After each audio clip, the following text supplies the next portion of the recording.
ഈ ഹീറോയിൻ്റെ മൂക്ക് കൊള്ളില്ല, ഈ ഹീറോയിൻ്റെ സ്കിന്ന് കൊള്ളില്ല എന്നാണ് അവർ അന്ന് പറഞ്ഞത്. പക്ഷെ ഇന്ന് അവർ തന്നെ അത് മാറ്റി പറഞ്ഞു. അഭിനയം ഇല്ലെങ്കിൽ ഡാൻസ് നോ പറയണോ, ഓക്കെ വീട്ടിലിരിക്കാം, എനിക്ക് രാത്രി 2 മണിക്ക് ഇറങ്ങി നടക്കണ്ട, പക്ഷെ നിങ്ങൾ നടക്കണം, പെൺകുട്ടികൾ നടക്കണം, രാത്രി 2 മണിക്ക് ഇറങ്ങി നടക്കണം.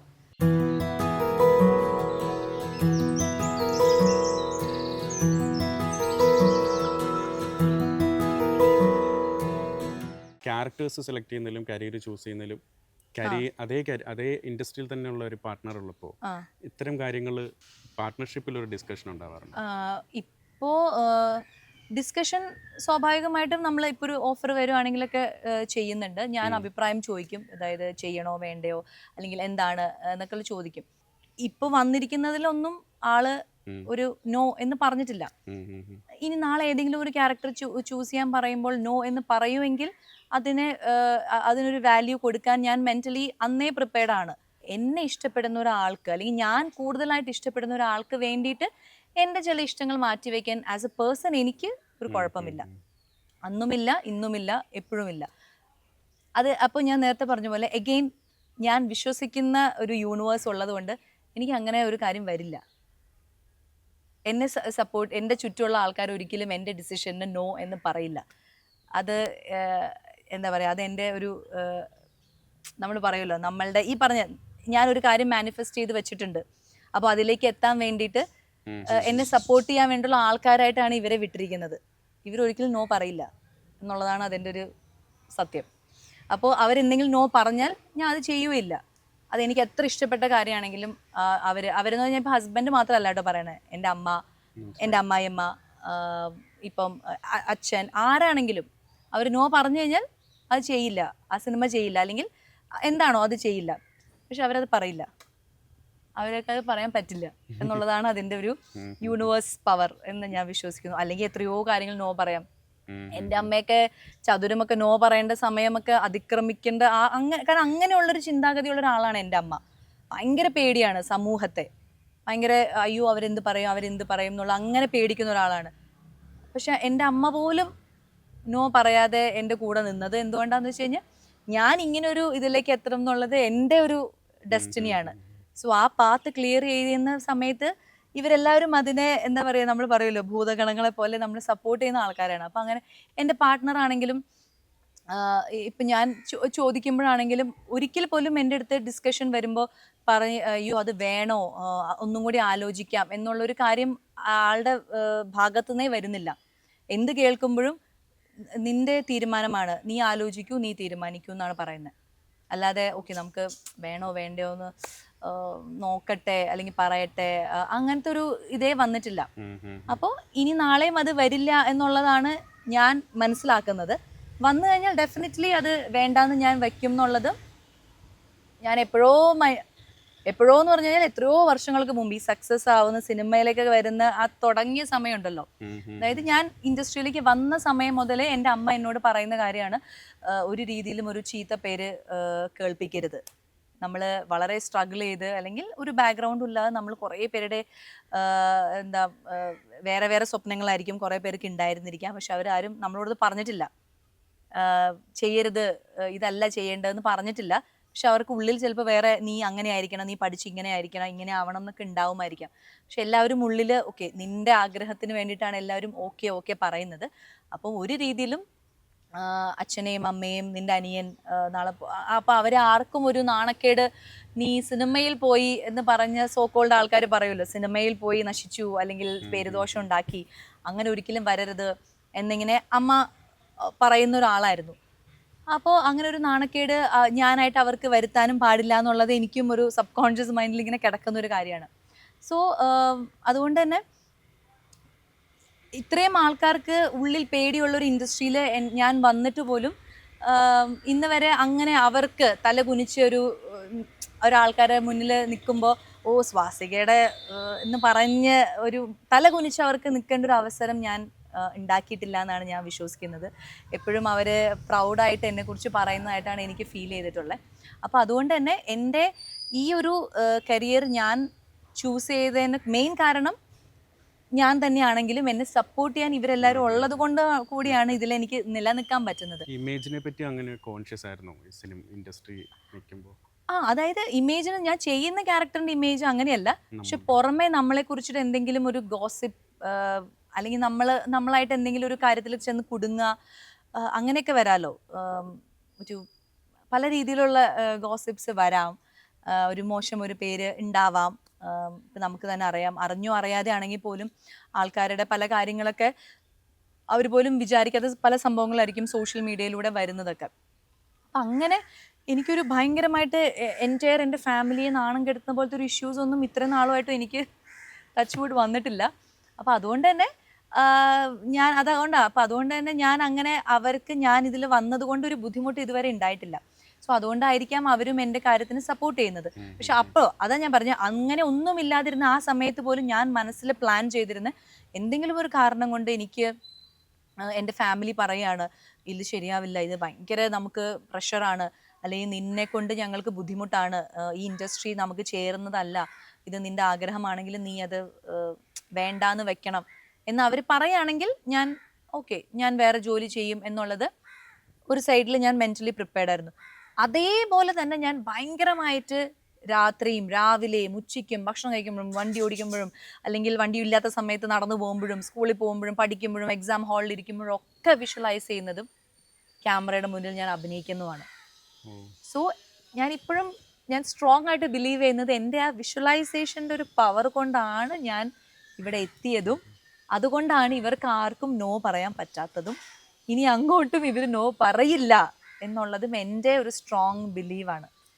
അപ്പം അതുകൊണ്ട് തന്നെ ഞാൻ എൻ്റെ ഉള്ളിൽ ഇത്രയും കാര്യങ്ങളൊക്കെ പേടിയുണ്ടെങ്കിലും ഞാൻ എൻ്റെ മാനിഫെസ്റ്റേഷൻ ഭയങ്കരമായിട്ട് സ്ട്രോങ് ആക്കിക്കൊണ്ടിരിക്കുകയാണ്.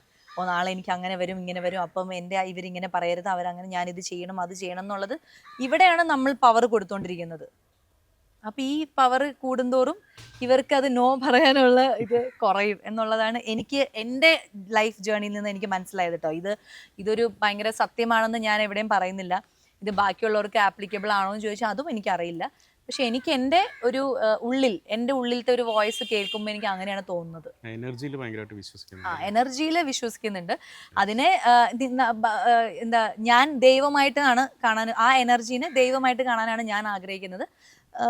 ഇപ്പോഴത്തെ ആൾക്കാർക്ക് അത് വേറെ ആയിരിക്കും, യൂണിവേഴ്സൽ പവർ എന്ന് പറയുന്നത് വേറെ, ദൈവമില്ല എന്ന് വിശ്വസിക്കുന്നവർക്ക് അത് ഓക്കെ വാട്ട് എവർ. പക്ഷെ ഞാനത് ഒരു ദൈവത്തിൻ്റെ രൂപമായിട്ടാണ് ഞാൻ ആ പവറിനെ കാണുന്നത്. അപ്പോൾ ആ ഒരു എനർജിയിൽ എനിക്ക് വിശ്വാസം ഉള്ളതുകൊണ്ടും, കാരണം ഞാൻ കണ്ണ് തുറക്കുന്നതും കണ്ണടയ്ക്കുന്നതും ഒരേ കാര്യം ചിന്തിച്ചിട്ടാണ്, അല്ലെങ്കിൽ ഒരേ സംഭവത്തിൽ നിന്നുകൊണ്ടാണ് എൻ്റെ ഇത്രയും ഇപ്പോൾ 32 ഈ വയസ്സിൽ നിൽക്കുമ്പോഴും എന്ന് തുടങ്ങിയതാണ്. ഞാൻ ഒരു 6ാം ക്ലാസ്സിൽ പഠിക്കുമ്പോൾ, അപ്പോൾ എത്ര വയസ്സാ, 6ാം ക്ലാസ്സിൽ പഠിക്കുന്ന മുതൽ ഈ 32 വയസ്സ് വരെ ഒരേ കാര്യമാണ് ചിന്തിക്കുന്നുള്ളൂ, അല്ലെങ്കിൽ ആഗ്രഹിക്കുന്നുള്ളൂ,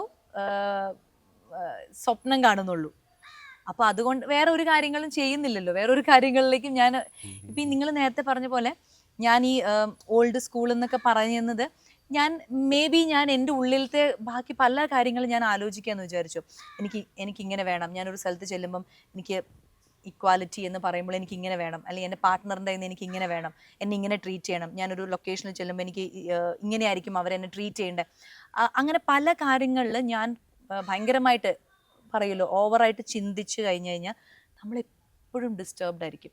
ഒരാൾ നമ്മുടെ അടുത്ത് എന്തെങ്കിലും ഒരു കാര്യം നോ പറഞ്ഞു കഴിഞ്ഞാൽ നമ്മൾ ഡിസ്റ്റർബ്ഡ് ആവും. അത് ചെയ്യരുതെന്ന് പറഞ്ഞു കഴിഞ്ഞാൽ കാരണം ഞാൻ ഭയങ്കര സംഭവമായിട്ടാണ് എൻ്റെ മനസ്സിൽ ഞാൻ നിൽക്കുന്നത്. ഇപ്പം കല്യാണം കഴിച്ചതിന് ശേഷം ഇപ്പം എൻ്റെ ഭർത്താവ് പറയാണ് നോ അത് ചെയ്യരുതെന്ന് പറഞ്ഞു കഴിഞ്ഞാൽ ഞാൻ ഭയങ്കരമായിട്ട് ഡിപ്രഷനിലേക്ക് പോകും. അയ്യോ എനിക്കത് ചെയ്യാൻ പറ്റില്ല ഇനിയെന്ന്. പക്ഷെ ഇപ്പോൾ ഞാൻ മൈൻഡ് ആ ഓൾഡ് ഇതിൽ വെച്ചിരിക്കുന്നതുകൊണ്ട് ആര് നോ പറഞ്ഞാലും എനിക്ക് ഓക്കെ നോ, നെക്സ്റ്റ് ഓപ്ഷൻ എടുക്കാം. അഭിനയം ഇല്ലെങ്കിൽ ഡാൻസ് നോ പറയണോ, ഓക്കെ വീട്ടിലിരിക്കാം, ഞാൻ ഹാപ്പി ആയിരിക്കും. എന്നെ നിങ്ങൾ ഏത് സിറ്റുവേഷനിൽ കൊണ്ടിട്ടാലും ഞാൻ അവിടെ ഹാപ്പി ആയിരിക്കും എന്നുള്ളതാണ്. അപ്പം ഞാൻ കൂടുതലായിട്ട് ആയിരിക്കാം ഞാൻ അതുകൊണ്ട് ആ ഒരു ഷെല്ലിൽ നിന്ന് പുറത്ത് വരാൻ ആഗ്രഹിക്കാത്തത് എൻ്റെ ഒരു പീസ് ഓഫ് മൈൻഡിനും കൂടി വേണ്ടിയിട്ടായിരിക്കാം. കാരണം അല്ലെങ്കിൽ എനിക്ക് ഇപ്പോൾ കണ്ടുവരുന്ന പല കാര്യങ്ങളും ഇപ്പം പറയുമല്ലോ, ബോഡി ഷേമിംഗ് ഒക്കെ ആൾക്കാരെ ഭയങ്കരമായിട്ട് എഫക്റ്റ് ചെയ്യാൻ തുടങ്ങുന്നത് എന്തുകൊണ്ടാണ്? നമ്മൾ ഭയങ്കരമായിട്ട് ഇങ്ങനത്തെ കാര്യങ്ങളിലൊക്കെ ശ്രദ്ധ കൊടുക്കുന്നതുകൊണ്ടാണ്. എന്താ പറയുക, ഞാൻ ബോഡി ഷേമിങ്ങിനെ കാണുന്നത് ഒരു പോസിറ്റീവായിട്ടാണ്. ഇപ്പം എന്നോട് ആരെങ്കിലും പറയാണ് ഭയങ്കരമായിട്ട് തടിച്ചു, അല്ലെങ്കിൽ നിങ്ങൾ ഭയങ്കരമായിട്ട് കറുത്തു, അല്ലെങ്കിൽ കുരു, അല്ലെങ്കിൽ വാട്ടെവർ, മെലിഞ്ഞു, മുടിയില്ല എന്നൊക്കെ പറയുന്നതൊക്കെ ഞാൻ ഭയങ്കര ഓക്കെ, അത് മേ ബി എനിക്ക് പിന്നെ എപ്പോഴെങ്കിലും ശരിയാക്കാൻ പറ്റും, അല്ലെങ്കിൽ ശരിയാക്കണ്ട, അതങ്ങനെ പോസിറ്റീവായിട്ട് തന്നെ ഇരുന്നോട്ടെ. അവർക്ക് ഇഷ്ടമല്ല. എനിക്ക് പറയും ഇല്ല, ഒന്നും തോന്നില്ല. എത്രയോ ആൾക്കാർ എന്നോട് പറഞ്ഞിരിക്കുന്നു, നിങ്ങളെങ്ങനെ സിനിമയിലെടുത്തു ഇത്ര കുരു. ഇപ്പോഴാണ് കുരു ഇല്ലാത്തത്, ഭയങ്കര പഴുത്ത് കുരുവായിട്ടിരിക്കുന്ന ഒരാളായിട്ടാണ് ഞാൻ സിനിമയിലേക്ക് വന്നത്. എനിക്ക് നേരിട്ട് കാണാം, ഞാൻ ഒരാളുടെ അടുത്ത് ചെല്ലുമ്പോൾ അവരുടെ മുഖം ഇങ്ങനെ ആവുന്നത് ഞാൻ നേരിട്ട് കണ്ടിട്ടുണ്ട്. പക്ഷെ എന്നെ അത് ഒരിക്കലും അത് ബാധിച്ചിട്ടില്ല. അതായത് അയ്യോ എന്നെ അങ്ങനെ പറഞ്ഞു എന്നുള്ളത് ഇല്ല. ഓക്കെ, അവർക്ക് എന്നെ ഇഷ്ടമല്ല. എൻ്റെ ആദ്യത്തെ സിനിമ തമിഴ് ചെയ്യുമ്പോൾ തന്നെ നമ്മുടെ ഫേമസ് ആയിട്ടുള്ള ഒരു ഡയറക്ടർ, ഭയങ്കര ലെജൻഡ് ഒരു ഡയറക്ടറിൻ്റെ ഭാര്യ, അവരും ഭയങ്കര ഫേമസ് ഒരു ആർട്ടിസ്റ്റാണ്, മലയാളം, തമിഴ്, തെലുഗു എല്ലാം അഭിനയിച്ചിട്ടുള്ള ആളാണ്. അവർ അന്ന് 2013 അവർ പറഞ്ഞത് ഈ ഹീറോയിൻ്റെ മൂക്ക് കൊള്ളില്ല, ഈ ഹീറോയിൻ്റെ സ്കിന്ന് കൊള്ളില്ല എന്നാണ് അവർ അന്ന് പറഞ്ഞത്. പക്ഷെ ഇന്ന് അവർ തന്നെ അത് മാറ്റി പറഞ്ഞു, ലുക്സിൽ കാര്യമില്ല എന്ന്. നിമിഷയുടെ ഒരു പെർഫോമൻസ് കണ്ടപ്പോൾ അവർ തന്നെ അത് മാറ്റി പറഞ്ഞു, വിച്ച് ഈസ് ഗുഡ്. എനിക്ക് സന്തോഷം തോന്നി. പക്ഷെ അവർ അന്ന് എന്നെ കുറിച്ച് അത് പറഞ്ഞു, ഇന്ന് അവരത് മാറ്റിയും പറഞ്ഞു. അത് നല്ലതാണ്. അത് ഇപ്പോഴത്തെ മാറ്റത്തിനനുസരിച്ച് അവർ പോയപ്പോൾ അവർക്ക് തന്നെ അത് റിയലൈസേഷൻ കിട്ടി പറഞ്ഞതായിരിക്കാം. പക്ഷെ അന്ന് അവരത് പറഞ്ഞപ്പോഴും എനിക്കത് ഭയങ്കരമായിട്ട് അയ്യോ അപ്പം ഞാൻ ഇനി വേർത്തല്ല, ഇനി ഞാൻ അഭിനയിക്കാൻ വന്നിട്ട് കാര്യമില്ല, എൻ്റെ മൂക്ക് കൊള്ളില്ല, കുരുവാണ്, എൻ്റെ സ്കിന്ന് കൊള്ളില്ല എന്ന് അവർ പറഞ്ഞു. അപ്പോൾ നമ്മൾ ഇനി മിണ്ടാതിരിക്കാം, അങ്ങനെ ഒരു ഫീലിങ്ങേ എനിക്ക് വന്നില്ല. അത് കേൾക്കുമ്പോൾ നമ്മൾ ആ സമയത്ത് അയ്യോടാ ഇവരിങ്ങനെയൊക്കെ പറഞ്ഞോ എന്നൊരു തോന്നൽ, ഒരു ഫ്രാക്ഷൻ ഓഫ് സെക്കൻഡ് അയ്യോ എന്നൊരു തോന്നൽ ഉണ്ടായി എന്നല്ലാതെ അതൊരിക്കലും എന്നെ ഭയങ്കരമായിട്ട് എഫക്റ്റ് ചെയ്യുക, എന്നെ ഒരു ഇതിലേക്ക് ആക്കുക, ഒരു സങ്കടം, അങ്ങനെയൊന്നും ഉണ്ടായിട്ടില്ല.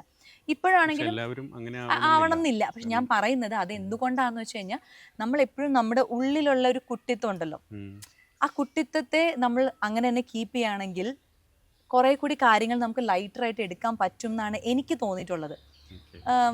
നമ്മളെല്ലാം വിട്ട് കളയുക, അല്ലെങ്കിൽ ഓക്കെ അത് അങ്ങനെ ആയിക്കോട്ടെ, നമ്മൾ നമ്മുടെ കാര്യങ്ങൾ ചെയ്ത് പോവാന്നല്ലാതെ എല്ലാ കാര്യത്തിനും സമൂഹം എല്ലാവരും നന്നാവണം എന്നാണ് ഇപ്പോൾ നമ്മൾ വാശി പിടിക്കുന്നത്. ആരും ബോഡി ഷേമിങ് ചെയ്യാൻ പാടില്ല, ഒരാളും എന്താ ഇങ്ങനെ ചെയ്യാൻ പാടില്ല, ഒരാളും ഇങ്ങനെ ഇത്, അങ്ങനെ പല റൂൾസ് നമ്മൾ വെക്കുകയാണ്. ബോഡി ഷേമിങ് ചെയ്യാൻ പാടില്ല എന്നുള്ളത് ഒരു സത്യമാണെങ്കിൽ പോലും എൻറ്റയർ വേൾഡിനെ നമ്മൾ എങ്ങനെ നന്നാക്കി എടുക്കും? ഇപ്പോൾ റീസെൻ്റ്ലി ഒരു ഹീറോയിൻ കല്യാണം കഴിച്ചു, എൻ്റെയൊക്കെ കല്യാണത്തിന് ശേഷം. നമ്മളിപ്പോൾ ഓൾറെഡി പറഞ്ഞല്ലോ, ഇപ്പോൾ ബോഡി ഷേമിനെ കുറിച്ച് ഡിസ്കഷൻ തുടങ്ങിയിട്ട് ഇപ്പോൾ ഓൾമോസ്റ്റ് കുറച്ച് വർഷമായല്ലോ, അറ്റ്ലീസ്റ്റ് 2-3 വർഷങ്ങളായി കാണുമല്ലോ. ഈ 3 വർഷവും നമ്മൾ ഇതിനെക്കുറിച്ച് ഡിസ്കസ് ചെയ്തിട്ടും ആൾക്കാർ സോഷ്യൽ മീഡിയയിൽ ഭയങ്കരമായിട്ട് പറയുന്നുണ്ട് അങ്ങനെ ചെയ്യരുത്, ബോഡി ഷേം അങ്ങനെ എങ്ങനെയെന്നൊക്കെ പറഞ്ഞിട്ട് പോലും ഇതേ സോഷ്യൽ മീഡിയയിൽ തന്നെ ആ ആർട്ടിസ്റ്റിൻ്റെ ഭർത്താവിന് എന്തുകൊണ്ട് പിന്നെ ബോഡി ഷേമിങ് ചെയ്യുന്നു? എന്തുകൊണ്ട് പിന്നെ വീണ്ടും ഇപ്പോഴും ആ ഒരു സംഭവം എന്തുകൊണ്ട് എഴുതാൻ തോന്നുന്നു? 3 വർഷം കൊണ്ട് എന്തെങ്കിലും ഒരു മാറ്റം ഉണ്ടാവണ്ടേ? എന്തെങ്കിലും ഒരു മാറ്റം. അത് സോഷ്യൽ മീഡിയയിൽ ആര് പറയുന്നു പോലും നമുക്കറിയില്ല. അതെ, പുറത്താണെങ്കിലും സോഷ്യൽ മീഡിയ വിടൂ, പുറത്താണെങ്കിലും ആ ആർട്ടിസ്റ്റിന്റെ ഭർത്താവിനെ കുറിച്ചിട്ട് അങ്ങനെ പറയുന്നുണ്ട്.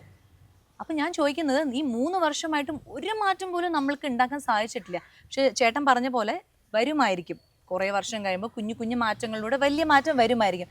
പക്ഷേ നമ്മൾ അതിന് ഓവർ പ്രഷർ ചെയ്യുന്തോറും നമ്മളുടെ മെൻ്റൽ ഹെൽത്തിനെ അത് എഫക്റ്റ് ചെയ്യും. ഒറ്റയടിക്ക് ആൾക്കാർ മാറണം, അല്ലെങ്കിൽ ഇത് 10 വർഷം കഴിയുമ്പോൾ മാറണം എന്നൊക്കെ നമ്മൾ ഇപ്പോഴേ ചിന്തിച്ച് നമ്മൾ ഓരോ മാറ്റങ്ങൾ ചെയ്യാൻ ശ്രമിക്കുന്നുണ്ടല്ലോ. ആ മാറ്റങ്ങൾക്ക് വേണ്ടിയിട്ട് നമ്മൾ ഭയങ്കരമായിട്ട് ഇത് മാറണം ഇങ്ങനെ മാറണം എന്ന് നമ്മൾ ഉള്ളിൽ വിചാരിക്കുകയാണ്. നമ്മൾ എവിടെ പോയാലും ഇങ്ങനെ ഒരു സംഭവം ഉണ്ടാവാൻ പാടില്ല, എനിക്കിങ്ങനെ കേൾക്കാൻ പാടില്ല എന്നുള്ളത് നമ്മുടെ ഉള്ളിൽ കിടക്കുകയാണ്.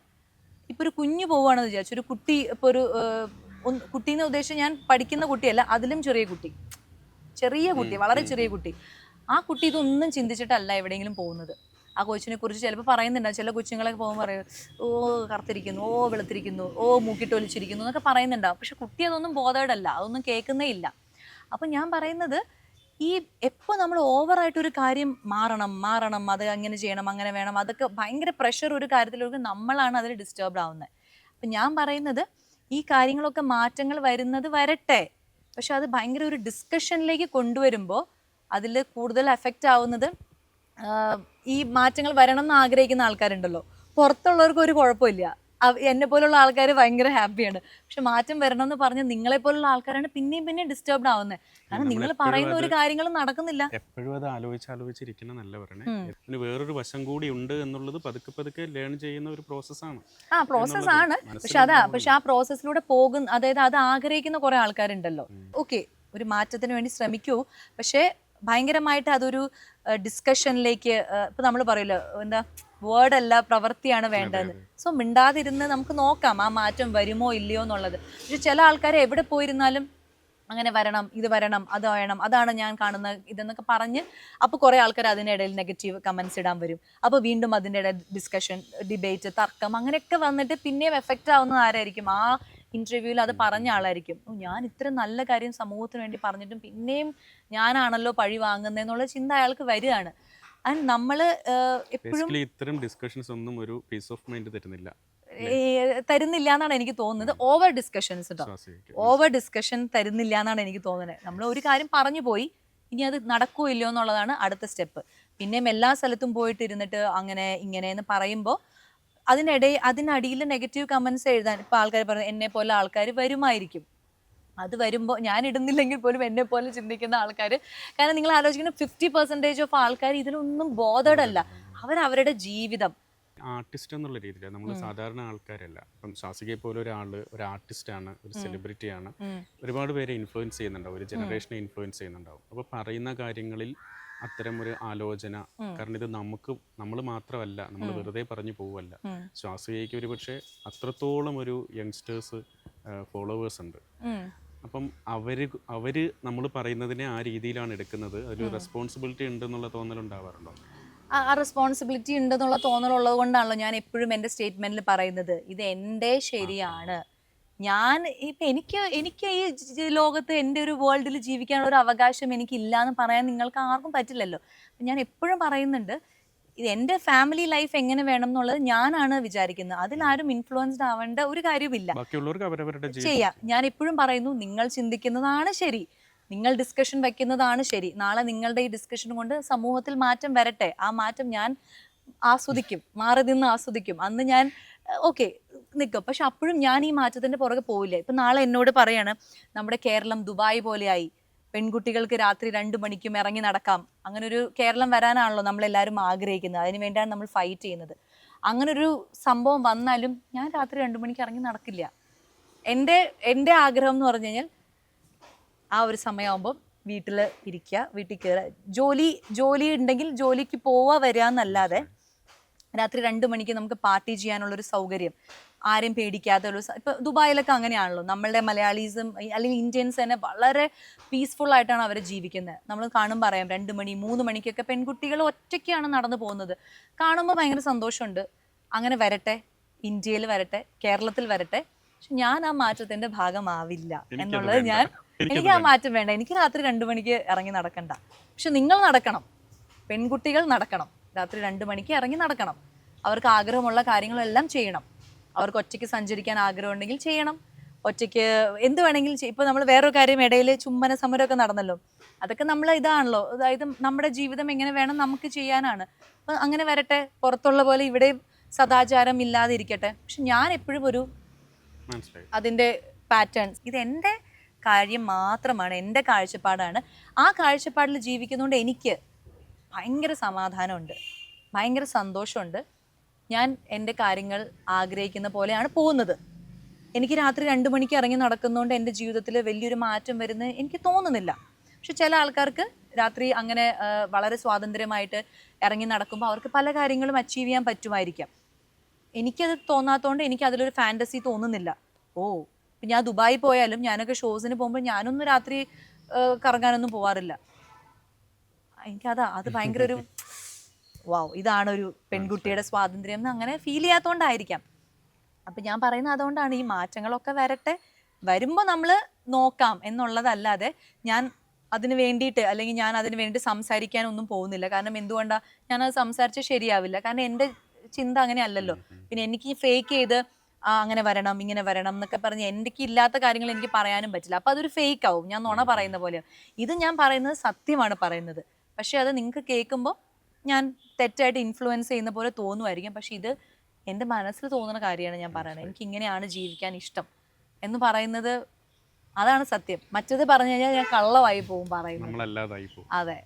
ഇപ്പം ഇപ്പം ചേട്ടൻ ഇപ്പം എനിക്ക് ചേട്ടൻ്റെ കൂടെയുള്ള ഇൻ്റർവ്യൂവിൽ ഇരിക്കുമ്പോൾ തന്നെ എനിക്ക് തോന്നുന്നത്, ചേട്ടൻ ഇങ്ങനെ മനസ്സിൽ വിചാരിക്കുന്നത്, ഇത് എന്ത് സാധനമാണ് നമ്മുടെ സമൂഹത്തിനെ നശിപ്പിക്കാനായിട്ട് ഉണ്ടാക്കിയ ഒരു പെണ്ണാണല്ലോ, ഞാൻ എന്ത് പറഞ്ഞിട്ടും ഈ പെണ്ണെന്താ ഇങ്ങനെയെന്നൊക്കെ വിചാരിക്കുന്നുണ്ടാവാം. പക്ഷെ ഈ ഡിസ്കഷൻ തന്നെ നല്ല രസമുള്ള ഡിസ്കഷനാണ്. കാരണം ഇദ്ദേഹത്തിന്റെ ഭാഗത്ത് നിൽക്കുന്ന ഒരു 90% ആൾക്കാരുണ്ടാവും, അല്ലെങ്കിൽ 100% ആൾക്കാരുണ്ടാവും. പക്ഷെ എന്നെ പോലെ ഇഷ്ടപ്പെടുന്ന ആൾക്കാർ 1% ഉണ്ടാവാം. ആരും ഇല്ലെങ്കിലും എനിക്ക് സന്തോഷമാണ്. I am the unique one.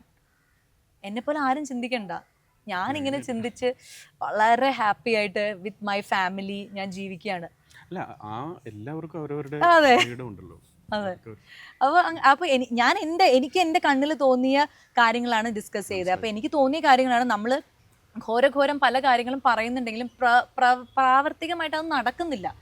അതിപ്പോൾ സിനിമ ഇൻഡസ്ട്രിയിലാണെങ്കിലും പല കാര്യങ്ങളും നമ്മൾ പറയുന്നുണ്ടെങ്കിലും അതൊന്നും നടക്കുന്നില്ല. ഇപ്പം ഈ എന്താ പറയുക, വേതനത്തിന് തുല്യ വേതനത്തിൻ്റെ കാര്യങ്ങളൊക്കെ പറയുന്നുണ്ടെങ്കിലും എനിക്ക് തോന്നുന്നില്ല അത് ഒരിക്കലും നടക്കുന്നത്. കാരണം നടക്കണമെങ്കിൽ സായി പല്ലവിയെ പോലെ ഒരു സിനിമ നമ്മൾ ക്യാരി ചെയ്ത് നമ്മൾ കൊണ്ടുപോകാൻ നമുക്കൊരു കേപ്പബിലിറ്റി ഉണ്ടെങ്കിൽ അത് നടക്കും. അല്ലെങ്കിൽ നമ്മൾ എത്ര സംസാരിച്ചാലും അത് നടക്കില്ല. അത് നടക്കുന്നുണ്ട്. ഇപ്പം നയൻതാര വരുമ്പോൾ അവർക്ക് അവരുടേതായിട്ട് വാല്യൂല് പൈസ കൊടുക്കുന്നുണ്ട്. ആ സിനിമയിൽ ഞാനും ഒരു പെണ്ണാണ്, ഞാനും നയൻതാരയും ഒരു സിനിമയിൽ 2 പെണ്ണുങ്ങളാണല്ലോ എന്ന് വിചാരിച്ചിട്ട് 2 പേർക്കും ഈക്വൽ അല്ല. 2 ആണുങ്ങളാണല്ലോ എന്ന് വിചാരിച്ചിട്ട് 2 പേർക്കും ഈക്വൽ അല്ല. സോ ഇതൊന്നും നമ്മൾ പറയുന്ന പോലെ അല്ല ഇതിന്റെ ഒരു പ്രാക്ടിക്കൽ വശം വേറെയാണ്. അത് അതിന്റെ രീതിയിലേ നടക്കുള്ളൂ. നമ്മൾ എത്രയൊക്കെ പറഞ്ഞാലും അതിന്റെ രീതിയിലേ നടക്കുള്ളൂ. ഇപ്പോഴും നമ്മൾ പറയുന്നു, എന്താ പറയുന്നത്, സീരിയലുകൾ നിർത്തേണ്ട സമയം അതിക്രമിച്ചു എന്ന് പറഞ്ഞാൽ ഘോരഘോരമായിട്ടുള്ള ചർച്ചകൾ നടക്കുകയാണ്. പക്ഷെ സീരിയലുകളാണ് ഏറ്റവും കൂടുതൽ ചാനലിന് വരുമാനം കിട്ടുന്ന ഒരു കാര്യം. സീരിയൽ കാണുന്ന ഒരു ജനവിഭാഗം തന്നെ ഉണ്ട്. നമ്മൾ എത്രയും കുറ്റം പറയണം, അവരുടെ സാരി, അവരുടെ മറ്റത്, അവരുടെ ഓർണമെന്റ്സ് എന്നൊക്കെ പറയെങ്കിലും ഇത് കാണാനായിട്ട് കുറേ ആൾക്കാർ വെയിറ്റിംഗ് ആണ്. എന്തിനാ നമ്മൾ വെറുതെ അപ്പോൾ ആ പാവങ്ങൾക്ക് എന്തിനാ, അവർ സീരിയൽ കാണാൻ ഇഷ്ടപ്പെടുന്ന ആൾക്കാരാണ്, എന്തിനാ അവരുടെ ഒരു എന്റർടൈൻമെന്റ് കളയുന്നത്? അതൊരു ഇൻഡസ്ട്രി, അത് നടന്നു പോകട്ടെ. സിനിമ അതൊരു ഇൻഡസ്ട്രി, അത് നന്നായിട്ട് പോട്ടെ. സീരിയൽ അല്ലെങ്കിൽ വെബ് സീരീസ്, യൂട്യൂബ് എല്ലാം നന്നായി പോകണ്ടേ. പക്ഷെ നമ്മൾ പല കാര്യങ്ങളും നമ്മൾ പറയുന്നത് സീരിയൽ നിർത്തണം, സീരിയലിൽ തെറ്റായ മെസ്സേജ് കൊടുക്കുന്നു എന്ന് പറയുന്നതിൽ എനിക്ക് അങ്ങനെ തോന്നുന്നില്ല. അങ്ങനെയാണെങ്കിൽ സിനിമയിലും തെറ്റായ മെസ്സേജുകൾ കൊടുക്കുന്നുണ്ട്. അല്ലെങ്കിൽ സീരിയൽ കണ്ട ആൾക്കാർ മോശമാവുന്നു, സ്ത്രീകൾ മോശമാവണമെന്ന് കുട്ടികൾ മോശമാവണമെന്ന് പറയും. ഈ സീരിയലിൽ സ്ത്രീകൾ എന്ന് പറയുന്നത് ഭയങ്കര ഇൻഡിപെൻഡൻ്റ് ആയിട്ടുള്ള കാര്യങ്ങളൊക്കെ ചെയ്യുന്ന സ്ത്രീകളുണ്ട്, ഭയങ്കര നന്നായിട്ട് കാര്യങ്ങളൊക്കെ ചെയ്യുന്നത്. പക്ഷെ അതേപോലെയാണോ എല്ലാ സ്ത്രീകളും? സ്ത്രീകളിൽ തന്നെ എത്രയോ മോശം കാര്യങ്ങൾ ചെയ്യുന്ന ആൾക്കാരുണ്ട്. പിന്നെന്തുകൊണ്ടാണ് നമ്മൾ സീരിയലിലെ നെഗറ്റീവ് കാര്യങ്ങൾ അപ്പം നമ്മളുടെ തോട്ട് പ്രോസസ്സാണ് നെഗറ്റീവ് മാത്രം നമ്മളിങ്ങനെ എടുത്തിട്ട് അത് അങ്ങനെ ഇങ്ങനെ എന്നൊക്കെ പറയും. ഇപ്പോൾ പല കാര്യങ്ങളും അങ്ങനെയാണ്. അപ്പം സീരിയൽ സിനിമ എന്നൊക്കെ പറയുന്നത് ഒരു എൻ്റർടൈൻമെൻ്റ് ആയിട്ട് മാത്രം കാണുക. അതിൽ നിന്ന് നമ്മൾ കൂടുതൽ പഠിക്കാൻ നിൽക്കരുത്. പഠിക്കാൻ വേണ്ടിയിട്ടാണ് വേറെ പല നല്ല ബുക്സ് വായിക്കുക. ഈ പറഞ്ഞ പോലെ ഇപ്പം അമീർ ഖാൻ ഒരു ഇൻ്റർവ്യൂവിൽ പറയുന്നത് ആൾക്കാരുമായിട്ട് സംസാരിക്കുക. ഇപ്പം നമ്മൾ രണ്ടുപേരും സംസാരിക്കുമ്പോൾ പോലും നാളെ ഒരു കാലത്ത് ഞാൻ ഫോഴ്സ്ഫുള്ളി അടച്ചു വെച്ചിരിക്കുന്നതുകൊണ്ടാണല്ലോ, അതായത് എനിക്ക് ഇങ്ങനെ മതി എന്ന് ഞാൻ ഡെലിബറേറ്റ്ലി എൻ്റെ ജീവിതം അല്ലെങ്കിൽ എൻ്റെ തോട്ട് പ്രോസസ്സ് ഞാൻ മനഃപൂർവ്വം അടച്ചു വെച്ചിരിക്കുകയാണ്. അത് ഞാൻ തുറക്കില്ല എന്ന് പറഞ്ഞ് അടച്ചു വെച്ചുകൊണ്ടാണ്. അല്ലെങ്കിൽ ചേട്ടൻ്റെ കൂടെ സംസാരിക്കുമ്പോൾ എനിക്കൊരു എന്താ പറയുക, ഒരു പുതിയൊരു ഉണർവ് കിട്ടേണ്ടതാണ്. പക്ഷെ ഞാൻ മനഃപൂർവ്വം അടച്ചു വെച്ചിരിക്കുകയാണ്. ചേട്ടനല്ല, ആര് വന്ന് പറഞ്ഞാലും ഞാൻ ഇങ്ങനെ ചെയ്യുള്ളൂ എന്നുള്ളത്. അപ്പം അതുകൊണ്ടാണ്. അല്ലെങ്കിൽ നമ്മൾ പല ആൾക്കാരുമായിട്ട് നമ്മൾ സംസാരിക്കുമ്പോൾ നമ്മൾ പുതിയ കാര്യങ്ങൾ പഠിക്കും, അല്ലെങ്കിൽ പല കാര്യങ്ങളും ആൾക്കാർ നമ്മൾ ഇൻഫ്ലുവൻസ് ചെയ്യും, പല കാര്യങ്ങളും. ഞാൻ എന്തായാലും എൻ്റെ ഇതുപോലെയാണ് ജീവിക്കാൻ ആഗ്രഹിക്കുന്നത്, എനിക്ക് മരണം ഉണ്ടാവുന്നവരെ. അപ്പോൾ ബാക്കി സമൂഹത്തിൽ വരുന്ന നല്ല മാറ്റങ്ങളൊക്കെ ഞാൻ കാണും എന്നല്ലാതെ ഞാൻ ഫോളോ ചെയ്യാൻ ഉദ്ദേശിക്കുന്നില്ല. Snacking is happiness. Snacking okay. കാഷ്യുവോ? സ്നാക്കിംഗ് ഇഷ്ടമാണോ? സ്നാക്കിംഗ് ഇഷ്ടമാണ്. ഞാനങ്ങനെ ഭയങ്കരമായിട്ട് ഡയറ്റ് നോക്കുന്ന ആളല്ല. കുറച്ചൊക്കെ നോക്കും എന്നല്ലാതെ ഭയങ്കരമായിട്ട് നോക്കുന്നത്. പക്ഷെ ഇടയ്ക്ക് എല്ലാം കഴിക്കും. പ്രത്യേകിച്ച് വെക്കേഷൻസിനൊക്കെ പോയാൽ കൂടുതൽ കഴിക്കും. അല്ലാത്ത സമയത്ത് കുറച്ച് കൺട്രോൾ ചെയ്യും, അങ്ങനെയൊക്കെ. സോ ഇതാണ് ഇവിടെ ഹൈലൈറ്റ്, ഫ്ലേവേർഡ് ആയിട്ടുള്ള കാഷ്യൂസ്. നോക്കട്ടെ. പേരക്കയുടെ അതേ ടേസ്റ്റ്. ഞാൻ ആദ്യമായിട്ട് അവിടെ കഴിക്കണേ ഗുവ ചില്ലി കാഷ്യൂ. ഈ ഒരു ടേക്ക് അവേ എന്താണ് പൊതുവെ ഇൻഡസ്ട്രിയിൽ നിന്നുള്ള? എനിക്കോ കരിയർ വൈസ് ആണെങ്കിലും എനിക്കിപ്പോൾ തോന്നിയിട്ടുള്ള കാര്യം എന്ന് പറഞ്ഞാൽ ക്ഷമ. ഒന്നിനും വേണ്ടി ധൃതി പിടിച്ച് ആക്രാന്തം പിടിച്ച് ഓടാതിരിക്കുക. ഓടിയിട്ട് കാര്യമില്ല. എപ്പോൾ വരണോ അപ്പോഴേ വരുള്ളൂ. ഇന്ന് തന്നെ എല്ലാം വെട്ടിപ്പിടിക്കണം എന്നൊക്കെ ആഗ്രഹിച്ച്, തൊടുന്നതെല്ലാം പൊന്നാവണം എന്ന് ആഗ്രഹിച്ച്, അങ്ങനെ ഭയങ്കര എന്താ പറയുക, അയ്യോ അയ്യോ അയ്യോ എനിക്കത് കിട്ടിയില്ല, അത് കിട്ടില്ല, ഇത് കിട്ടില്ല, അങ്ങനെയൊക്കെ ചിന്തിച്ചിരുന്ന സമയത്തു നിന്നൊക്കെ മാറി എനിക്ക് മനസ്സിലായി ഇനി അത് കാര്യമില്ല. വരാനുള്ളതാണെങ്കിൽ വഴി തങ്ങില്ല, വന്നിരിക്കും. വെറുതെ അതിന് വേണ്ടിയിട്ട് നമ്മൾ ഇപ്പോൾ പറയുമല്ലോ ഭയങ്കരമായിട്ട് സങ്കടപ്പെട്ട് ഡിപ്രഷനായി അങ്ങനെയൊന്നും ആവാതിരിക്കുക. ക്ഷമ എന്നെ നല്ലപോലെ പഠിപ്പിച്ചു ഈ ഇൻഡസ്ട്രി. അതുപോലെ ഇങ്ങനെ ഇപ്പോൾ നമ്മൾ പറയുമല്ലോ ആന കൊടുത്താലും ആശ കൊടുക്കരുതെന്ന് പറഞ്ഞിട്ട് ഇങ്ങനെ കുറേ ആനകളെ തരും, പക്ഷെ ഒന്നും നടക്കില്ല. അപ്പോൾ അതൊക്കെ എനിക്കൊരു ഓക്കെ, ഇതൊക്കെ സംഭവിക്കാവുന്നതാണ്. എപ്പോഴും എല്ലാവർക്കും എല്ലാവരുടെയും ജീവിതം പോലെ ഭയങ്കര നല്ലതാവില്ല. അപ്പം ഇങ്ങനെയും ചില ഇൻസിഡൻസ് ഒക്കെ വരും. അപ്പോൾ അത് വരുമ്പോഴും ഗിവ് അപ്പ് ചെയ്യാതെ മുന്നോട്ട് പോകാന്നുള്ള അങ്ങനെ കുറച്ച് കാര്യങ്ങൾ സിനിമയിൽ ഈ ഇത്രയും വർഷം കൊണ്ട് എനിക്ക് മനസ്സിലായി. ക്ഷമ, അതുപോലെ ഒന്നിനും വേണ്ടി ഭയങ്കരമായിട്ട് ആക്രാന്തം കാണിച്ച് അതിൻ്റെ പുറകെ ഓടാതിരിക്കുക, പരിശ്രമിച്ചുകൊണ്ടിരിക്കുക. ഞാൻ നേരത്തെ പറഞ്ഞല്ലോ വിഷ്വലൈസ് ചെയ്തുകൊണ്ടിരിക്കുക. അത് നടക്കുമ്പോൾ നടക്കും എന്നുള്ളത് മാത്രമേ ഉള്ളൂ. ലീഫി സ്റ്റോറീസ് ആണല്ലോ, ലീഫ് പോലെ എല്ലാവരുടെയും എനിക്ക് ലീഫിനോടുള്ള കണക്ഷൻ അറ്റാച്ച്മെന്റ് കൊണ്ടാണ്, അല്ലെങ്കിൽ പ്ലാന്റ്സിനോടുള്ള കണക്ഷൻ കൊണ്ടാണ് ലീഫി സ്റ്റോറീസ് ഉണ്ടായത്. അതുകൊണ്ട് എല്ലാവരുടെയും ലൈഫിൽ ഒരു തിങ് ഉണ്ടാവും, എന്തെങ്കിലും ഒരു തിങ് നമുക്കൊരു മോട്ടിവേഷൻ തരുന്ന, ഒരു പോസിറ്റീവ് എനർജി തരുന്ന എന്തെങ്കിലും ഒരു ഒബ്ജക്റ്റോ, അല്ലെങ്കിൽ ഒബ്ജക്റ്റ് കിട്ടിയില്ലെങ്കിൽ ഏതെങ്കിലും ഒരു മനുഷ്യനോ, അല്ലെങ്കിൽ ഏതെങ്കിലും ഒരു ട്രാക്കോ സോങ്ങോ, എന്തെങ്കിലും ഒരു കാര്യം ഉണ്ടാവും, ഒരു എലമെന്റ് ഉണ്ടാവും മോട്ടിവേഷൻ തരുന്ന. നമുക്ക് അത് കാണുമ്പോഴോ അതിനെപ്പറ്റി ആലോചിക്കുമ്പോഴോ അത് കേൾക്കുമ്പോഴോ. അപ്പം പെട്ടെന്ന് അങ്ങനെ ചോദിക്കുമ്പം മനസ്സിലേക്ക് ഓടി വന്നത് ഷാറൂഖ് ഖാൻ എന്ന് പറയുന്ന ആ വ്യക്തിയെ എനിക്ക് കാരണം സീരിയൽ അങ്ങനെ വന്നതൊക്കെയാണ്. അപ്പം അതുകൊണ്ട് എനിക്ക് പിന്നെ ആള് എപ്പോഴും സംസാരിക്കുന്നത് കേട്ടിട്ടില്ലേ, ഒന്നുമില്ലാതിരുന്ന സമയത്തും ആള് സംസാരിക്കുന്നത് ഞാൻ മുംബൈയിലെ രാജാവാണ് എന്ന് പറഞ്ഞ ആ ഒരു ആണെന്നുള്ള പ്രസന്റ് ടെൻസിലാണ് അയാളെല്ലാം സംസാരിക്കുന്നത്. നാളെ നിങ്ങൾ വേറൊരു സ്റ്റാർ വന്നാൽ നിങ്ങൾ എങ്ങനെ എന്ന് ചോദിച്ചപ്പോൾ ഇൻ്റർവ്യൂവിൽ അനുപം കെയർ സാർ ചോദിച്ചപ്പോൾ പറഞ്ഞു, നാളെ വേറെ സ്റ്റാർ വരില്ലല്ലോ, ഞാനാണല്ലോ ലാസ്റ്റ് സ്റ്റാർ എന്ന്. സോ ആ ഒരു സംസാരിക്കുന്ന, അല്ലെങ്കിൽ ഞാൻ ഈ പറഞ്ഞ പോലെ എനിക്ക് തോന്നി, ഞാൻ അദ്ദേഹത്തെ മീറ്റ് ചെയ്തിട്ടില്ല അപ്പോൾ എനിക്കറിയില്ല, പക്ഷെ എനിക്ക് തോന്നി മേ ബി അദ്ദേഹത്തിൻ്റെ ഒരു ഈ പറഞ്ഞ മാനിഫെസ്റ്റേഷൻ അല്ലെങ്കിൽ സെൽഫായിട്ടുള്ള ഒരു കാര്യമുണ്ടല്ലോ, ഒരു വിഷ്വലൈസേഷൻ ചെയ്യുക എന്ന് പറയുന്നത്, രാവിലെ എണീക്കുമ്പോൾ മുതൽ രാത്രി ഉറങ്ങുന്ന വരെയുള്ള അതിൻ്റെ ഒരു ശക്തി കൊണ്ടും പ്ലസ് അയാളുടെ ഹാർഡ് വർക്കും കൊണ്ടായിരിക്കും. അല്ലാതെ അയാൾ നമ്മൾ ഒരിക്കലും പറയുമ്പോൾ അതും കൂടി പറയണം, ഒരു അമീർ ഖാനെ വെച്ച് നോക്കുമ്പോൾ ടാലന്റ് വൈസ് ഷാറൂഖ് അത്ര ടാലന്റ് അല്ല. അമീർ ഖാനെയാണ് കൂടുതൽ ആൾക്കാർ ടാലന്റഡ് ആർട്ടിസ്റ്റ് എന്ന് പറയുന്നത്. പക്ഷേ ഇയാളുടെ ഈ പവർ കൊണ്ടാണ്, അല്ലെങ്കിൽ ആ ഒരു എന്താ പറയാ, അതുകൊണ്ടാണ് അയാൾ ഇത്ര നാളും നിൽക്കുന്നത്, ഇപ്പോഴും നിൽക്കുന്നത്. എത്ര ആൾക്കാർ വന്നിട്ടും ഷാറൂഖ് ജീനെ നമുക്ക് മാറ്റി നിർത്താൻ പറ്റില്ല, ബോളിവുഡിന്റെ കിങ് എന്നുള്ള സ്ഥാനത്ത്. സോ എനിക്ക് എപ്പോഴും ആളുടെ ഇന്റർവ്യൂസിന്റെ ബൈറ്റ്സ് ഒക്കെ ഞാൻ, അതായത് എനിക്കിപ്പോൾ പറഞ്ഞല്ലോ തിങ് എന്ന് പറയുമ്പോൾ ഞാൻ എപ്പോഴും ആളുടെ ഫോട്ടോ എടുത്ത് നോക്കും. ഞാൻ ഈ നേരത്തെ പറഞ്ഞ പോലെ ഞാൻ കുഞ്ഞിലെ ഭർത്താവ് എന്ന് പറഞ്ഞ് കളിച്ചിരുന്ന ഷാറൂഖ് ആയിരുന്നു കേട്ടോ എൻ്റെ ഭർത്താവ്. അപ്പോൾ ഷാറൂഖ് ഖാന്റെ ഭാര്യയായിട്ടായിരുന്നു ഞാൻ അഭിനയിച്ചുകൊണ്ടിരുന്നത്. ഇല്ല, മീറ്റ് ചെയ്തിട്ടില്ല. പക്ഷെ അത് വൺ ഡേ മീറ്റ് ചെയ്യും എന്നുള്ള ആ ഒരു ഇതിൽ ഞാൻ ഇരിക്കുകയാണ്. അപ്പം അന്ന് മുതലേ സിനിമ അഭിനയിക്കണം എന്നുള്ള ആഗ്രഹം വന്നപ്പോഴൊക്കെ എൻ്റെ മനസ്സിലുണ്ടായിരുന്ന ഒരു രൂപം, അല്ലെങ്കിൽ ഞാൻ കൂടുതലായിട്ട് ഇങ്ങനത്തെ എന്തെങ്കിലും സംഭവങ്ങളൊക്കെ വരുമ്പോൾ ആളുടെ ഇൻ്റർവ്യൂസ് അല്ലെങ്കിൽ ആളുടെ ഫോട്ടോ, ജസ്റ്റ് ആളുടെ ഫോട്ടോ ഒക്കെ നോക്കിയിരുന്ന് കഴിയുമ്പോൾ തന്നെ ഒരു മോട്ടിവേഷൻ, അല്ലെങ്കിൽ ഇങ്ങനെ ആവണം നമ്മൾ. ഞാൻ എൻ്റെ ഫ്രണ്ട്സിനൊക്കെ അയച്ചു കൊടുക്കും ആളുടെ ഇൻ്റർവ്യൂസൊക്കെ. കണ്ടോ ഇതുപോലെ ഞാനും പറഞ്ഞിട്ട് ഇപ്പം ഞാനും സംഭവിച്ചില്ല എനിക്കും, അപ്പം നിങ്ങളും ഇതുപോലെ നിങ്ങളുടെ ജോലിയുടെ കാര്യങ്ങളൊക്കെ പറ, 4 ആൾക്കാരോട് എപ്പോഴും പറയൂ. അങ്ങനെ ചെയ്യുന്ന സ്വഭാവം എനിക്കുണ്ട്. ചിലവർ പറയും ഒന്നും പറയരുത്, നമ്മൾ ആഗ്രഹിക്കുന്ന കാര്യം പറയരുത് എന്നൊക്കെ. പക്ഷെ ഞാൻ വെറുതെ ഇല്ലാത്ത കാര്യങ്ങളൊക്കെ ഞാൻ അങ്ങനെ എന്താ ലാലേട്ടൻ്റെ അടുത്ത സിനിമയിൽ ഞാനാണ് നായിക എന്നൊക്കെ വെറുതെ പറയും. എനിക്ക് തോന്നും എപ്പോഴെങ്കിലും അത് സംഭവിക്കും എന്ന്. അല്ലെങ്കിൽ പൃഥ്വിരാജിൻ്റെ നായികയായിട്ടാണ് ഞാൻ അടുത്ത സിനിമ കമ്മിറ്റ് ചെയ്തു, ഞാൻ സൈൻ ചെയ്തു എന്നൊക്കെ ഞാൻ പറയും. പക്ഷെ നടക്കുമ്പം നടക്കും, പക്ഷെ ഞാൻ പറഞ്ഞുകൊണ്ടിരിക്കും. സോ എനിക്കത് ഭയങ്കര അതൊരു എനർജിയാണെന്ന് എനിക്ക് തോന്നിയിട്ടുണ്ട്. ആ വേർഡ്സ് നടക്കും, നടക്കും എന്നല്ല നടന്നു എന്ന് പറയുന്നത് എപ്പോഴും ഒരു എനർജിയാണെന്നുള്ളത് തോന്നി.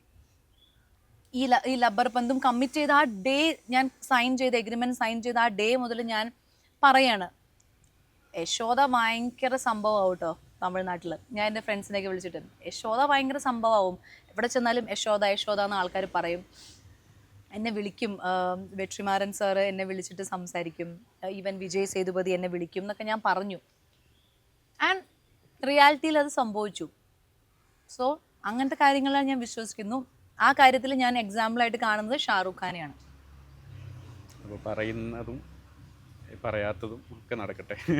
അതെ, പറയാത്തതും നടക്കുന്നുണ്ട് കേട്ടോ, ആണല്ലേ? അതും ഉണ്ട്. ഞാൻ പറയുന്നത് മാത്രമല്ല, പറയാത്തതും നടക്കുന്നുണ്ട്. പക്ഷെ കൂടുതൽ പറയുന്ന കാര്യങ്ങളും നടക്കുന്നതായിട്ട് എനിക്ക് ഫീൽ ചെയ്തിട്ടുണ്ട്. Thank you. Leafy stories.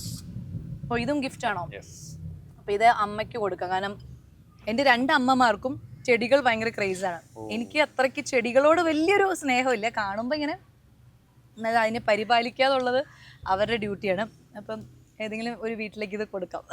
Thank you so much. Thank you so much. ഇതിന് ഇതുണ്ടോ? ആ. Okay, fine.